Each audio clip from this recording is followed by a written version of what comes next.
Hi YouTube, it's Kathy, and today I'm coming to you with an interesting topic for a tag. It's an event that we all know, that I love with all of my heart. I'm wearing a t-shirt from it right now, BookNet Fest.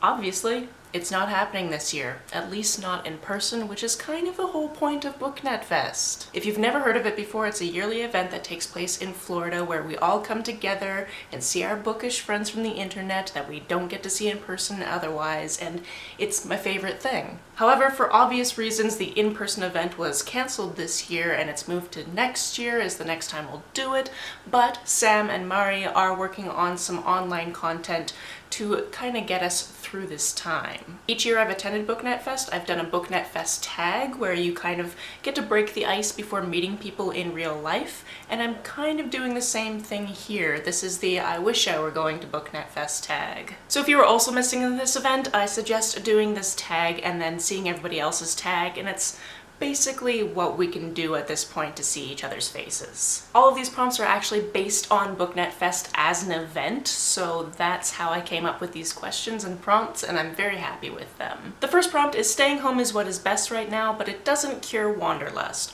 What is a book that you love that deals with travel? Now the book that I picked for this isn't a feel-good book so much, but it does have to do with travel, and I do love it, and it's A Body and a Heart in the World by Deb Coletti. This is about a girl who starts off her journey in Washington State and something traumatic happens to her and she decides that she's going to run all the way to Washington, D.C. You get to learn over time what the initial traumatic event was and see all of her friends and her family get together, and even though they don't really understand this project of her, they're behind her, and it's beautiful. There are definitely trigger warnings, so check Goodreads if that is something you need to do, but I love this book.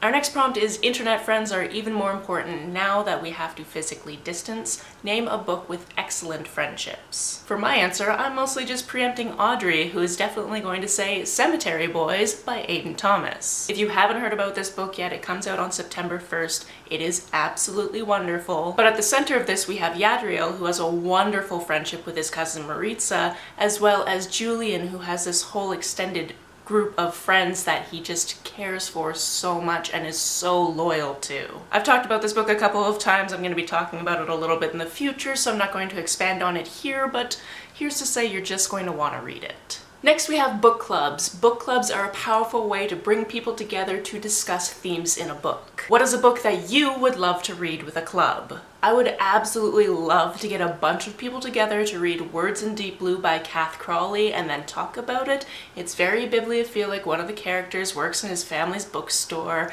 There's this whole letters library thing where people write in the margins of books that you're not allowed to buy at the bookstore, and people read them and leave love letters in there, and it's wonderful. It also deals with a lot of grief, and it's just a book that I would love to talk to with more people. Next we're on to vendors. Bibliophilic vendors are a great support to the event, and now in these times it's more important than ever to support small businesses. Name a vendor you've purchased bookish items from before, or a vendor you feel needs the hype, because they're fantastic. For this I'd like to let you know about Life's Library, which is an online book club that is hosted by John Green and Rosiana Ross Rojas through dftba.com. It's great. Every 6 weeks you get a book. They're usually backlist titles. There's bookish merch to do with the book in there, a letter as to why the book was chosen, and the money goes to Partners in Health. So I feel pretty good about being part of this book club, not to mention it is free shipping, I think basically everywhere, which makes it really affordable because usually the shipping is the reason I can't get something bookish. This next prompt is a little bit fun. Panels are a great way to hear discussions from various voices. If you could put together a panel for a future BookNet Fest, what would it be about and who would you invite? This one definitely takes some thinking, and I do have some panels that are going to be in future events, or at least they are scheduled to be. Whether or not they'll still be relevant next year, we'll find out. So for this one, I'm going to keep my answer secret.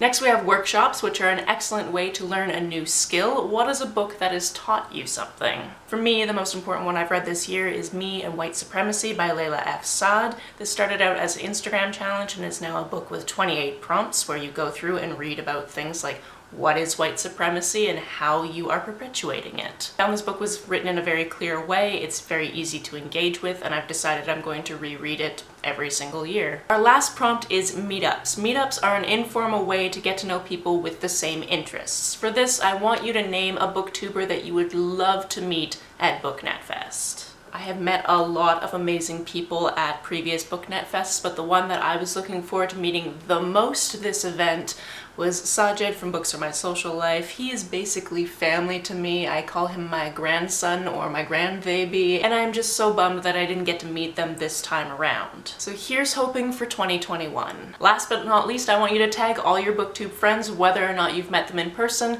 down in the comments below so that they can also do this tag. I would really love to see this spread as far and wide as possible because, to be honest, I would just like to watch all of your videos. So if you do this video, make sure to tag it down in my comments so I make sure I can find it. And there we are. I'm going to tag my BookNet crew down below, as well as some people I would absolutely love to meet in real life but haven't gotten the chance to do so yet. Please do this tag, spread the love far and wide, and then of course look for all of the content that Sam and Mari are going to putting out as soon as they can. It's coming soon. We just don't have any specific details on it right now. Which means, of course, that you should be following them on Twitter, so I will link that down below as well. That's it for this video. What was your favorite prompt? Let me know about it down in the comments below. On the way down in the comments, if you hit that subscribe button, that would be very nice of you. If you don't feel like leaving a comment but want to make sure that I know you were here, just leave me an emoji or a smiley face if you're on your keyboard. Some people have asked me if there's a way to financially support me at this time, so I recently set up a coffee account, which is like buying me a cup of coffee.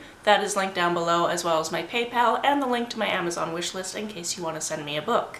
You can like and share this as far and wide as you see fit, and I will see you very soon. Bye!